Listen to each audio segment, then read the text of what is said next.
Hey, what's up, fellas? How you doing? Man, Antonelli here.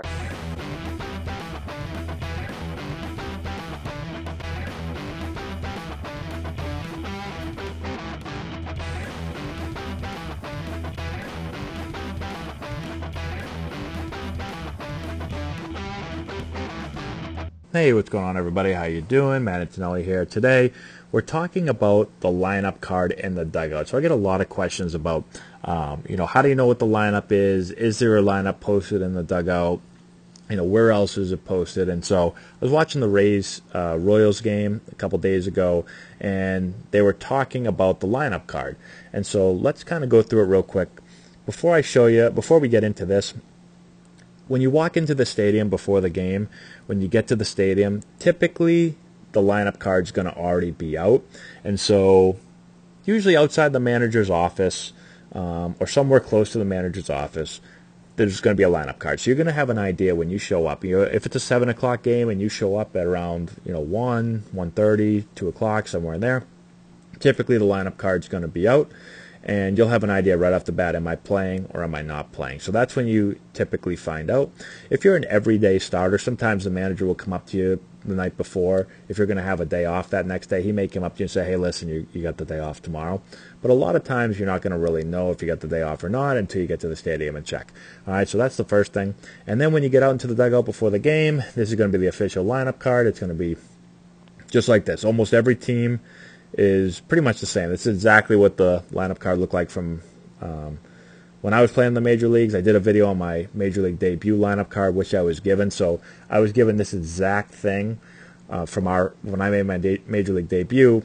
Buddy Black, our manager, gave me the lineup card after the game, which I have in my office. If you haven't seen that video, you can go back and check it out. I kind of go over it for you guys. But all right, so let's talk about a couple of things because usually get a couple questions about, what's going on here. So you get the lineup from each team.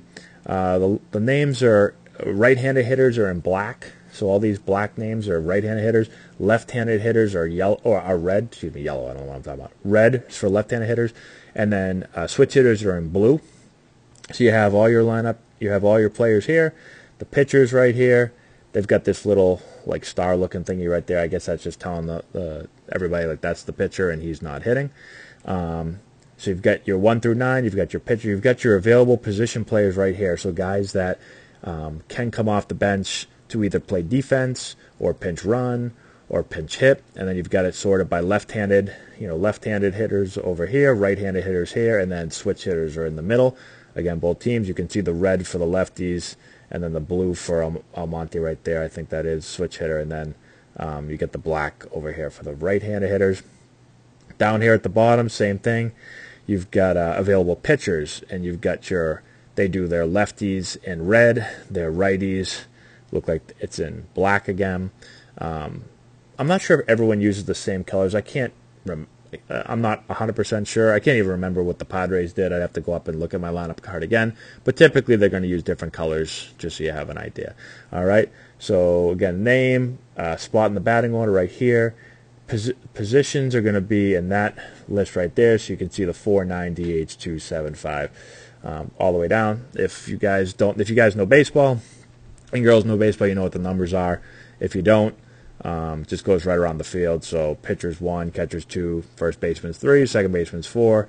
Actually, the shortstop is 6, third baseman's 5, and then it goes left to right field.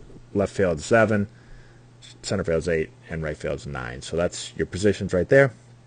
Over in this section, way over here, is where the changes come in.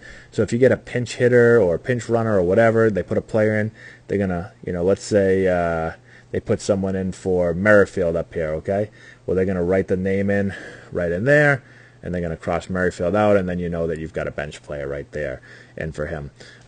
Over here, what happens is every manager does this a little, well, I shouldn't say they do it a little bit differently. Most of them do it pretty much the same, but you're going to put these numbers here. So what this means is you see the 1 right here next to John Jay's name. That means he made the last out of the inning, of the first inning. He made the last out. So that way the next hitter knows, and not so much for the hitter, but more for the manager or the bench coach or whoever's looking. If they're thinking ahead and thinking, okay, whether it's our team, okay, are we going to pinch hit for somebody down the line? Are we going to pinch run? Are we going to double switch if it's a National League? What are we going to do? They always know who's coming up next. If it's the other team, let's say you're the Royals manager, and it's always helpful to look at the Rays and be able to say, okay, who made last out last inning? Who do we have coming up the next inning? Do we need to get the bullpen going? Who do we want to pitch to each guy? And that's why the guys are labeled as lefties, righties, and switch hitters, so that you can start to plan that all ahead. So that's what the numbers are. So he made the last out of the first inning. If you look over here, Ramos made the last out of the first inning for the Rays. And then once the next inning comes up and someone makes the last out of the second inning, what they do is they kind of cross out the 1, which they used to have here, and that way now you see the 2 is there. And then in the third inning, let's say that Duffy made the last out of the third, they'd write a 3. That's supposed to be a 3, but it looks like an arrow. They put the 3 kind of right in there, and then they would cross out that, and you just keep going all the way until the last inning. So those are what those numbers mean.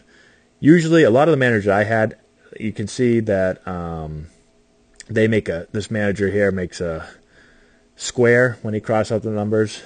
A lot of managers that I've played for make circles, but that's about the only small difference I see. So that's kind of what the lineup card looks like in the dugout.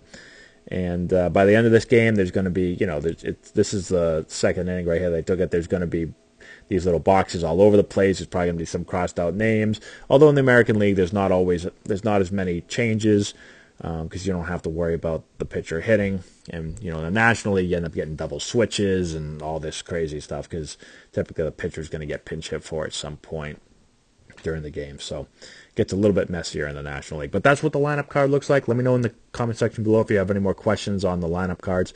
Subscribe to the channel if you're not done so already. Give it a thumbs up. I'd appreciate that. Share the video with all your friends. Description box below, if you check that out, we've got a deal going on with Plate Crate. We've got a link to our Patreon page if you can support the channel. We've got a bunch of other stuff we recommend, so definitely check that out. And that's all I got. Thanks again, guys. I appreciate it, and we'll talk to you later.